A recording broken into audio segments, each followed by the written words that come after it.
Bonjour, le sénateur républicain Ron Johnson explique ce qui se cache derrière son altercation avec le démocrate très haut placé Gary Peters. Mercredi, une audition sur la fraude électorale s'est en effet enflammée à certains moments. Le président d'une importante commission sénatoriale a expliqué à Fox News ce qui se cache derrière sa soudaine altercation avec un autre membre influent. Cela s'est passé lors de la première audition fédérale sur la fraude électorale, mercredi dernier, lorsque le ton est soudainement monté entre les deux hommes. Vous avez menti à plusieurs reprises, dans la presse en disant que je répandais de la désinformation russe. Et c'était un mensonge éhonté. Je vous ai dit d'arrêter de mentir et vous continuez à le faire. Monsieur le Président, il n'est pas question ici de vos propres griefs. Je ne sais pas dans quel monde fallacieux vous essayez de nous entraîner. Ils sont tous les deux des membres importants de l'organe gouvernemental qui a accueilli l'audition. Johnson en est le président, il est républicain, tandis que Peters est le démocrate le plus haut placé de la commission. Johnson a souligné l'importance de cette audition en raison de la gravité de la situation. Une large part de la population américaine ne croit pas que les résultats des élections de novembre soient légitimes. Cependant, le sénateur Peters qualifie cette audition de dangereuse. De nombreux élus ont donné au président et à ses partisans le droit de répandre des mensonges nuisibles sur l'élection. Nous savons depuis des semaines qu'il n'y a pas eu de fraude électorale généralisée. Auparavant, Peters avait accusé Johnson de favoriser la désinformation des Russes avec son enquête sur les affaires de Hunter Biden à l'étranger.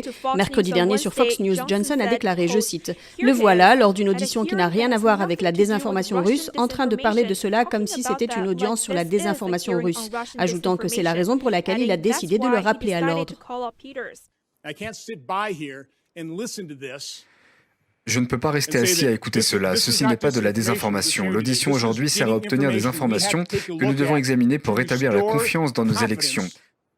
Nous n'allons pas pouvoir continuer sans parler des irrégularités, sans les examiner et fournir une explication, et voir où il y a vraiment des problèmes pour les corriger en allant de l'avant. Sénateur Paul.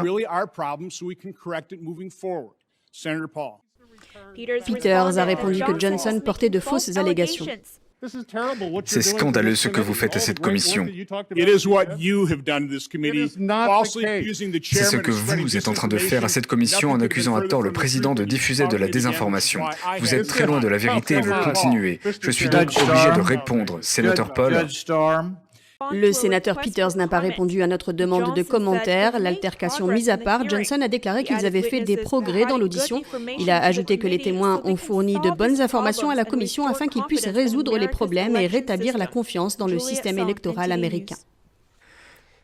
L'élection de cette année est inhabituelle pour plusieurs raisons. L'une d'elles est la présence de duels d'électeurs présidentiels. Cependant, en regardant l'histoire des États-Unis, on peut voir qu'il y a eu des précédents qui peuvent nous donner une idée de la façon dont les votes électoraux peuvent être comptés. Cela s'est produit seulement 2 fois dans l'histoire, lorsque de grands électeurs votent chacun de leur côté pour leur propre candidat. On appelle cela le duel des électeurs. Le plus récent duel s'est produit en 1960, lorsque Nixon a gagné Hawaï et que le gouvernement a certifié les votes. Mais après une bataille juridique, le Congrès a pris en compte les voix de Kennedy à la place de celles de Nixon. L'avocat de Trump, John Eastman, affirme que si les procès contestant l'élection sont gagnés, les votes des électeurs de Trump pourront être pris en compte lors de la session conjointe du Congrès le 6 janvier prochain. Les litiges en cours penchent en faveur du président Trump et il est probable que les voix de ces électeurs alternatifs seront comptabilisées. Si on constate qu'il y a eu des fraudes ou des irrégularités, tout le monde va reconnaître que dans chacun de ces États, les lois électorales ont été violées. La question sera alors de savoir si cela a affecté suffisamment de bulletins de vote pour changer les résultats de l'élection. Il a rappelé l'existence de nombreuses anomalies statistiques dans le vote et des preuves vidéo de boîtes remplies de bulletins de vote sortis de sous une table et comptés sans la surveillance requise. Donc lorsqu'on considère toutes ces choses ensemble, oui, je suis assez sûr qu'il y a eu des fraudes assez importantes. Et dans chacun de ces États clés, ce que nous avons vu est plus que suffisant pour altérer les résultats de l'élection. Un sondage montre que 47% des électeurs interrogés pensent que les démocrates ont volé des voix ou détruit des bulletins de vote en faveur de Trump pour assurer la victoire de Biden. Et Eastman ajoute que de nombreux procès pour fraude électorale ont été rejetés avant même d'avoir été examinés. Eh bien, le rôle de la Cour n'est pas de rejeter s'il y a des faits qui font l'objet de contestation, et si la Cour va dans le même sens, une partie gagne. Dans le cas contraire, l'autre partie gagne. On doit organiser une audience sur les faits, on ne peut pas décider uniquement sur la base des documents. La réunion du Congrès aura lieu le 6 janvier et des litiges sont toujours en cours dans un certain nombre d'États. Le projet Veritas a publié un enregistrement exclusif d'un entretien téléphonique entre Julian Assange et le département d'État. Il révèle que le fondateur de Wikileaks avait averti le département d'État en 2011 d'une fuite prochaine de documents classés secret défense. Le projet Veritas est une organisation à but non lucratif de journalisme d'investigation. Mercredi 16 décembre, il a publié un enregistrement exclusif. Il s'agit d'un appel téléphonique de plus d'une heure entre Julian Assange, le fondateur de Wikileaks, et un avocat du département d'État américain. Dans cet entretien téléphonique qui a eu lieu en août 2011, Assange a averti Cliff Johnson qu'un ancien employé allait faire fuiter des documents confidentiels. Yeah, so the situation is that we have intelligence that Le fait est que nous disposons de renseignements selon lesquels les archives de 250 000 télégrammes confidentiels diplomatiques issus de la base de données du département d'État sont en train de se répandre et... Assange a identifié la fuite comme étant la manœuvre d'un ancien employé malhonnête, Daniel Domscheit-Berg. Cette personne n'avait pas retiré les informations sensibles. Non. Nous n'aurions pas fait ça. C'est Daniel Domscheit-Berg, un ancien employé que nous avons suspendu en août dernier. Assange avait demandé au département d'État de prendre des mesures, sachant que la personne avait l'intention de divulguer les informations dans les jours suivants. Il est peut-être encore possible de l'arrêter. Le projet Veritas affirme qu'un lanceur d'alerte leur a fourni cet enregistrement. Ce dernier souhaite que le peuple américain se forge une opinion plus précise sur Assange et sa ligne de conduite. Assange se bat actuellement contre son extradition vers les États-Unis devant un tribunal britannique. Dans une interview avec American Fox Leaders, le général Michael Flynn livre un récit poignant sur ces 4 dernières années. Il a confié que c'est le peuple américain qui l'a sauvé après qu'il ait été pris pour cible par le gouvernement fédéral. Le général à la retraite Michael Flynn a été pris au milieu d'une saga politique qui s'est terminée par une grâce du président Trump. Flynn a déclaré lors d'une interview dans l'émission American Thought Leaders qu'il était la cible de la corruption au sein du pouvoir exécutif. Le peuple américain et moi avons partagé la même bouteille d'oxygène pendant 4 ans, n'est-ce pas? Une autre façon de le dire est que le peuple m'a tendu une paille pour respirer, alors que l'État profond qui voulait ma mort m'avait enterré 6 pieds sous terre. Et je me suis couché là pendant 4 ans, en respirant à travers cette paille. Flynn avait été interrogé par le FBI sur les appels qu'il a passés avec un ancien ambassadeur russe aux États-Unis. Il avait ensuite plaidé coupable d'avoir menti au bureau, mais il a finalement retiré sa déclaration et le ministère de la Justice sous l'administration Trump a estimé que le FBI n'avait aucune raison valable de l'interroger sur ces appels. Il a rapidement été révélé que le FBI envisageait de le faire mentir pour le poursuivre en justice ou le faire renvoyer. Flynn pense qu'il a été ciblé pour ses opinions. Par exemple, il avait fait des vagues lorsqu'il a témoigné lors d'une audience du Congrès sur l'accord nucléaire iranien du président Obama. Eh bien, si vous retournez voir mon témoignage, regardez simplement la déclaration liminaire. C'est un peu comme si on écrivait Mike Flynn tout en haut du tableau et qu'on faisait la liste de toutes les choses qu'on n'aime pas chez lui.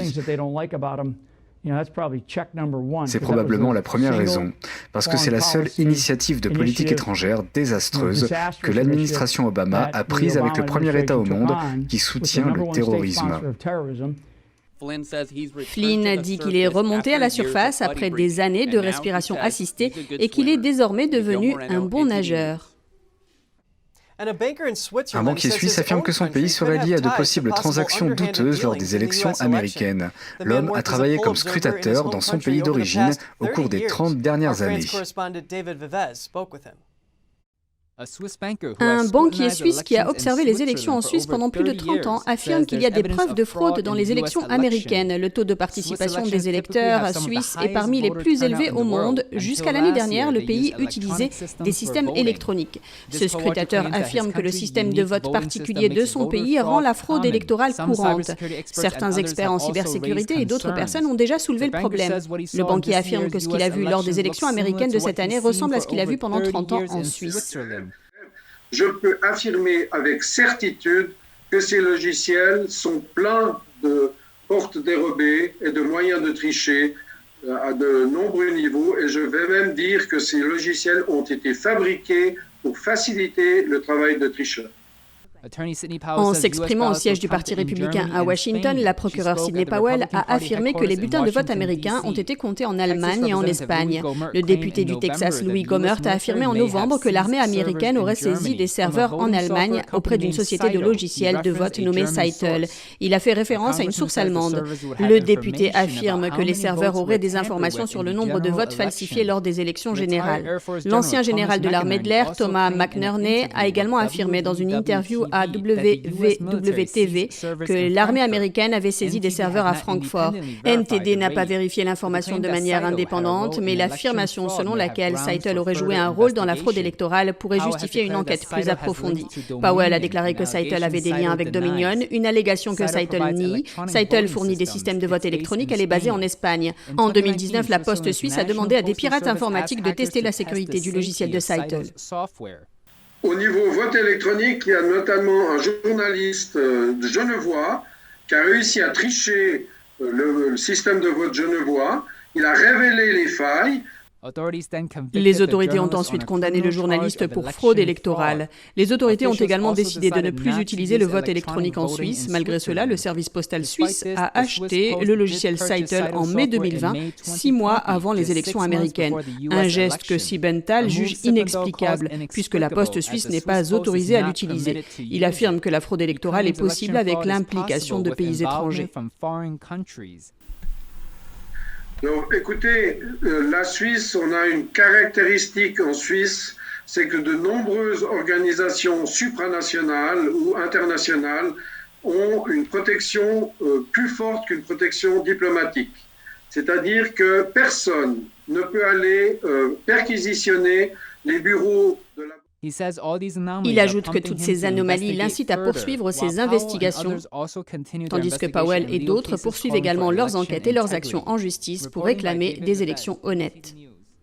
Pour éviter la censure de YouTube, vous pouvez vous rendre dès maintenant sur notre site internet et vous inscrire à la newsletter pour pouvoir recevoir toutes les informations et continuer à nous suivre sur la toile. Par ailleurs, vous pouvez également nous retrouver sur les plateformes Odyssey et Rumble.